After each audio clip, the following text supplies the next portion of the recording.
Welcome back, everybody, for another deep dive. This time, we're going to be tackling something that I think is pretty important to every single one of us, and that is memory. Absolute. We're going way beyond just, those jokes about senior moments and stuff, Right. and really getting into, like, how does this thing work? Right. Why does it sometimes fail us? And most importantly, like, how do we make it stronger, more resilient? I provided you with a whole bunch of articles and research, even some of my own personal notes on this, and I was surprised by some of the things I learned. Yeah. Mm. And so hopefully you will be too. So to kick things off, how about you give us a little bit of a sort of overview of like, what is memory? Is it just one thing? It's really fascinating to me how often people think of memory as this like one single thing, this fixed capacity, like a hard drive or something like that. But the reality is it's far more dynamic than that. Not only are there different types of memory, but they're constantly interacting with each other. They're influenced by everything from our sleep to our diet to our stress levels. It's a really complex system. Yeah, and speaking of different types of memory, I noticed that was something that came up in a lot of these sources. A lot of them had different definitions, even just about how unmuch CH we can remember. It's like in the Yeah. short term. So for instance, in this article here, How to Improve Memory 12 Different Ways, it talks about short-term memory being very limited. But there's another article here, 10 Ways to Improve Memory. And this one says some studies say as little as 4 items. Other studies say 5 to 9 or even 7 items, but only for like 20 to 30 seconds. Yeah. So already we're seeing there's like a bit of a disagreement here. So what's going on? Like what is short-term memory and how much can we actually hold in it? Well, you've already hit on a key point, which is that context matters tremendously, right? Yeah. So, are we talking about visual memory? Are we talking about auditory memory? Is the information meaningful, or is it just like random digits? All of these factors are going to play a huge role in how much we can actually hold in our short-term memory. And I think, that in itself tells you that simply saying my memory is bad is basically useless, right? Yeah, that's a good point. We need to be specific. We need to think about what kind of memory we're talking about and in what circumstances, right? Okay. But I think it might be helpful to sort of break down those types of memory a little bit, because that seems to be the first step that a lot of these articles take in even explaining how we can improve our memory. Sure. So one way to think about memory is to imagine it as this filtering system, right? Okay. So it starts with what we call sensory memory. And sensory memory is incredibly brief, like a flash of a camera. Yeah. It captures literally everything that our senses pick up, but most of that information just fades away instantly. Okay. The only things that make it to the next stage are the things that we actually pay attention to. So is that why, like, if I'm really focused on something and someone's trying to talk to me, sometimes I literally just don't hear them? Exactly. It's not that you're being rude, it's that your attention is elsewhere. So that sensory input never even makes it to the next stage of processing, right? So my brain's like, not important, don't even bother. Exactly. So the stuff that you do pay attention to, that goes into short-term memory. And that's where that capacity debate comes in, right? Okay. It's this mental juggling act, right? You can only hold so much before you start dropping some of the balls. And as we said, what those balls are, that really matters. If it's something like a phone number that's just a string of random digits, that's going to be much harder to hold on to than a word that has meaning for you that you can connect to something else, right? Wait, okay. So then the question is, how do we get things from that sort of temporary holding pen, a short-term memory, Mhm. into long-term memory, Yeah, right? Where hopefully it stays for, next week, next you're year. right. 10 ways to improve memory. Talked about this, I think. So how does that happen? Yeah, and this is where things start to get really interesting, because it's not just this passive transfer of information. It's Okay. an active process. And a lot of this hinges on what we call working memory.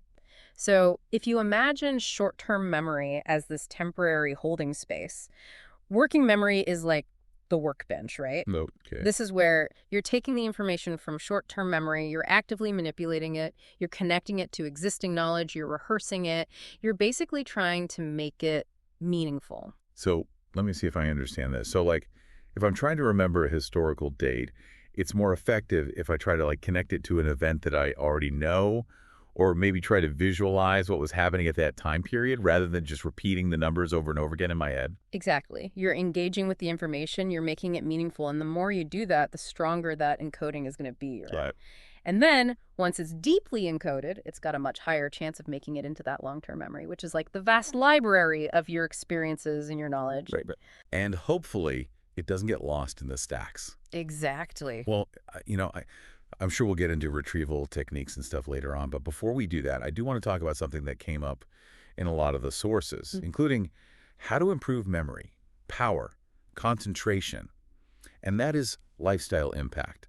Now, I'll be honest, sometimes when I hear that phrase, I kind of roll my eyes because it just sounds so generic, right? Like, eat your veggies, get enough sleep. Right. But these sources were getting pretty specific about how different lifestyle choices can actually impact our memory. And I think what's important to note here is it's not just about saying eat your veggies and get more sleep, although those things are important. Right. But it's about how these very specific habits are connected to very specific measurable memory outcomes. Okay. So, for example, there's a diet called the MIND diet, which is essentially a combination of the Mediterranean diet and the DSH diet. Right. And research has shown that this diet can actually slow cognitive decline. There was a study where they found that people who adhered to this diet had brains that seemed 8 years younger than those who didn't follow the diet. 8 years younger just from eating a certain way. That's incredible. So what is this diet specifically? Like, I know the article mentioned leafy greens and berries. Is it just all about like individual foods? Well, it's about the overall dietary pattern. So yes, things like leafy greens and berries are definitely key players here.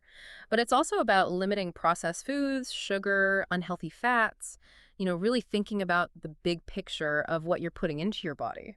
So my evening cookie habit is probably not helping. Probably not, but there were some surprising things in there too. For example, moderate caffeine consumption might actually be beneficial for memory. So my evening coffee habit is okay. Well, in moderation, yes, but obviously too much caffeine can backfire and have the opposite effect. Okay, good to know. But, it's easy enough to, like, try and eat better and get more slim. But what about things that are a little bit harder to control? Like stress. Right. I can't exactly tell my boss to back off just because it's good for my hippocampus, right? Right, and that's where knowledge becomes power. So Yeah. if you understand that chronic stress floods your brain with cortisol and that cortisol actually impairs memory function, then you can start making different choices. Okay. Maybe it means finally trying out that meditation app that you've been meaning to check out. Or maybe it means setting stricter boundaries at work or finding ways to manage that stress more effectively. Okay, I'm getting the message. Stress is bad. Stress is definitely something to pay attention to when we're talking about memory. All right. So I feel like we've kind of laid the groundwork here, right? Yeah. We've got these different types of memory working together in this complex system, and that system is impacted by our everyday choices. Right. But now I want to get into the good stuff. I want to learn about those like techniques, those proven strategies that can actually help me remember names, dates, all that stuff. Let's do it. Where do we start? Well, I think it's helpful to think about it kind of like training for a mental marathon, right? Okay. We've talked about the nutrition, the overall fitness, but now we need to get into like the specific exercises. Yeah. And just like with physical training, we need to start with the fundamentals. Okay, so no fancy mnemonics or anything just yet. Not yet. We got to build that foundation first. I can handle that. So, how to improve memory? Science-backed strategies and tips actually lays this out really well. Okay. And it starts with something called repetition and retrieval. Repetition and retrieval. Okay. Yeah, it sounds deceptively simple, I know. Right. But repeating information out loud, using it in sentences, actively trying to recall it without looking at your notes or whatever, all of these things are going to strengthen those neural pathways that are associated with that memory. Okay, so like I'm sensing some pushback already from our listeners who think that they're beyond like flashcards. Right. But isn't this kind of the principle behind flashcards? You're Yeah. repeating the information, you're trying to retrieve it, Yeah. and those are still widely used even in like advanced learning. Exactly. Flashcards, self-testing, these are not just for kids, They force us to do what's called active recall, Okay. which is far more effective than just passively reading something over and over again. Right, right. And mastering memory, 6 evidence-based techniques for effective study recall actually had a really good point about this. They said that our brains aren't designed for mere storage. Okay. They're designed for action. Retrieval is that action. So get those brains working. Don't just let them sit there and be lazy. Ac- Okay, so I'm diligently quizzing myself with my flashcards and everything, but I still have this like huge amount of information that I need to remember, Yeah. right? And this is always where I get overwhelmed. 10 ways to improve memory. It talks about chunking as one way to kind of deal with that. Does that just mean like making smaller lists or something? Chunking is powerful, yeah, Yeah. but it's a little more nuanced than just making smaller lists. It's about finding those meaningful patterns within the information itself. Okay. So the classic example of this is a phone number, right? Right. So if I just give you this string of digits, 1, 2, 3, 4, 5, 6, 7, 8, 9 here, that's really hard to remember. Oh, yeah. But if I chunk it into those familiar groups, 1, 2, 3, 4, 5, 6, 7, 8, 9, 0, all of a sudden it becomes way more manageable, right? Yeah. Because our brains naturally latch onto those groups. Right. But I can't always group things so neatly. You know what I mean? Like, what about when it comes to complex concepts or, I'm studying a historical timeline and there's all these dates and stuff. Yeah. Does chunking still work there? It absolutely does. So let's say you're studying the Roman Empire, right? Okay. Instead of trying to memorize this jumble of emperors and dates, you could chunk it by reigns, right? Okay. And then within each reign, you could chunk it further by significant events. So each chunk becomes this meaningful unit, and all of a sudden, this whole vast thing seems less daunting. Right. And 36 best memory techniques for studying even suggested combining chunking with other techniques for maximum impact. Okay, now we're talking. So my brain is starting to feel the burn a little bit from this memory workout. Yeah. But I feel like we haven't even touched on what a lot of people consider like the fun part of memory improvement, and that is mnemonics. Right? 17 memorization techniques to sharpen your memory and recall. Had a whole bunch of different mnemonics. Yeah. Where do we even start with this? Let's tackle the one that I think people are most curious about, but also maybe a little intimidated by, and that's the memory palace. Ooh, the memory palace. Or it's also called the method of loci. Sounds very complex, but it actually leverages something that humans are naturally really good at: spatial memory. So you're saying that we're naturally good at remembering locations. Is that why I can still navigate my childhood home in my mind, even though I haven't lived there in like 20 years? Exactly. Our brains are wired to remember places. Okay. So this technique, the memory palace technique, what it does is it takes a familiar space, like your home, Okay. and you place the things that you need to remember in specific locations within that space. So like I'm creating a little map in my head. Kind of, yeah. So let's say you need to memorize a speech, right? Yep. Each point in your speech becomes an object in your house. So maybe the intro is on your doormat. Okay. The first point is on the coat rack. The second point is on the dining room table, and so on, right? And then when I'm giving the speech, I'm like mentally walking through my house and like picking up each point along the way. Exactly. It Right. sounds a little wild, but it's a technique that's been used for centuries. Right. Yeah, from ancient orders to modern memory champions. Master Advanced Memory Techniques describes how people can use this technique to memorize like decks of cards, long lists of words, anything really. And the reason it works so well is because it's not just rote memorization. You're creating these vivid, multisensory experiences that are tied to location. And as we said, our brains are really good at remembering locations. Okay, sign me up for Memory Palace class. But okay, so that's one mnemonic technique. There are other ones too, though, right? Like acronyms, rhymes. I personally find rhymes really easy. Is that because music is like inherently helpful for memory? It's a great observation, and the answer is yes. Music and rhyme, they tap into different parts of the brain, and that makes things stickier. Okay. Think about how easy it is to remember the lyrics to a song. Yeah, even if you haven't heard it in forever. Exactly. It's the same principle at work. Okay, so we're engaging our spatial sense with the memory palace, our auditory sense with rhymes and music. Is there anything left? This is starting to sound like a full-body memory workout. There is one more. And this one might be a little surprising because it involves kind of stepping away from the very thing that a lot of people rely on so heavily these days, and that is technology. Oh no, you're going to tell me to ditch my smartphone, aren't you? I'm not going to tell you to completely bitch it, Okay. but it's about mindful use, right? So, how to improve memory, power concentration, had some really strong points about this. Like, Yeah. if you rely on GPS for every single trip that you take, Uh-oh. your hippocampus, which is crucial for spatial memory, is basically getting a free ride, right? Getting lazy. It's getting lazy. And over time, that weakens it. So try navigating without it sometimes, even if it means getting a little bit lost. Yeah. Because that mental effort, that's like lifting weights for your brain. All right. Point taken. I can handle a wrong turn every now and then if it means keeping my brain sharp. But what about for those of us who are not just trying to remember facts, but like learn new skills altogether? Does that play a role in memory too? It's not just helpful, it's essential. Oh, wow. Okay. How to remember things. 19 proven memory techniques actually cited research that showed people with 6 or more hobbies had a 38% lower risk of dementia. Wow. Okay. So the takeaway there is clear. Novelty keeps your brain engaged, and a more engaged brain is a better learner and a better rememberer all around. So learning that guitar that I've been putting off is not just for fun. Right. It's an investment in my future brain power. Exactly. All right, sold.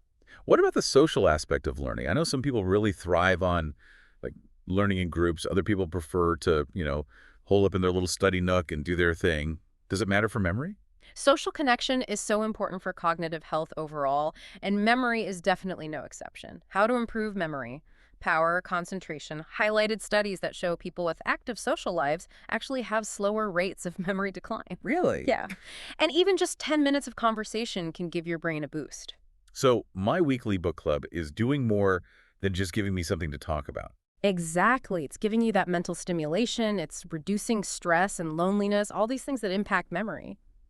I love when my passions are secretly good for me. But, okay, so that's social life in general. But what about specifically when we're learning? Like, does the actual environment that we're in, does that have an impact on how well we remember things? It absolutely does, and this is where we can get really strategic about how we approach learning.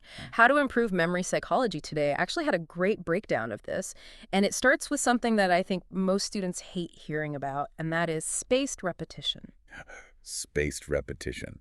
Okay, tell me you've got a way to make cramming work, because I'll be honest, that's my go-to, even though I know it's terrible. I'm not going to lie to you, cramming is the enemy of good memory. Right. Spaced repetition is the opposite of that. Okay. It's about studying a little bit every day rather than having these marathon study sessions right before the test. Okay. It gives your brain time to actually consolidate that information to turn those short-term sparks into long-term knowledge. I see the logic, but it's so hard, like to not procrastinate and to actually space things out. Any tips for actually like making that happen? Mastering memory. 6 evidence-based techniques for effective study recall. Suggested techniques like the Pomodoro technique. The Pomodoro technique. So that's where you do 25 minutes of focused work, then you take a 5-minute break, repeat that 4 times, and then take a longer break. Okay. So it's all about breaking the work down into these manageable chunks so you don't feel overwhelmed. Okay. Yeah, that sounds a lot less intimidating. Exactly. Okay, but what about when like the learning IS overwhelming? Like I'm watching this really dense lecture and I just cannot seem to absorb it all. Any hacks for that? This is going to sound a little crazy, but bear with me. Mastering memory. 6 evidence-based techniques for effective study recall cited a study from UCLA Okay. where they had students watch lectures at 2x speed. Wait, what, 2x speed? Yeah, and then they had them watch it again at normal speed before the test. And those students actually did better than the students who only watched it at normal speed. Hold on. Speed watching lectures is actually beneficial. That goes against everything I've ever been taught. I know, it's super counterintuitive. But it seems like forcing your brain to process the information quickly and then consolidating it at normal speed creates this stronger imprint. Wow. Okay. Of course, this might not work for every subject, but it's definitely something to experiment with. Okay. Yeah, my mind is officially blown. So we've got spaced repetition. We've got these weird speed watching tricks. Is there anything left in this like arsenal of learning optimization? One last powerful one, and this one actually involves putting yourself on the other side of the desk. It involves teaching. Teaching. Okay. 20 best memory improvement techniques explained made a really strong case for this. Yeah. There's that old saying, to teach is to learn twice. I've always liked that saying, but is there actual science to back that up? There is. So when you have to explain something to someone else, you can't just parrot back the facts, right? You have to truly understand it. You have to organize it logically. You have to anticipate their questions. And that entire process forces you to encode that information more deeply. How interesting.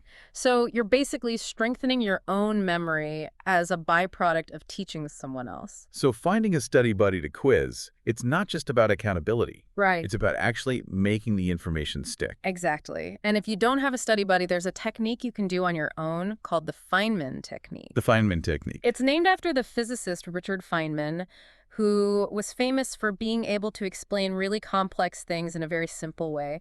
And the basic idea is you choose a concept you want to learn, you explain it as if you were explaining it to a 5-year-old, and then you identify where you get stuck, you go back and study more, you simplify your explanation, and you repeat that process until you can explain it clearly and simply. So it's like making yourself the teacher, even if your only student is a rubber duck on your desk. Exactly. Okay, I love that. Yeah. I'm feeling a little overloaded, but in a good way.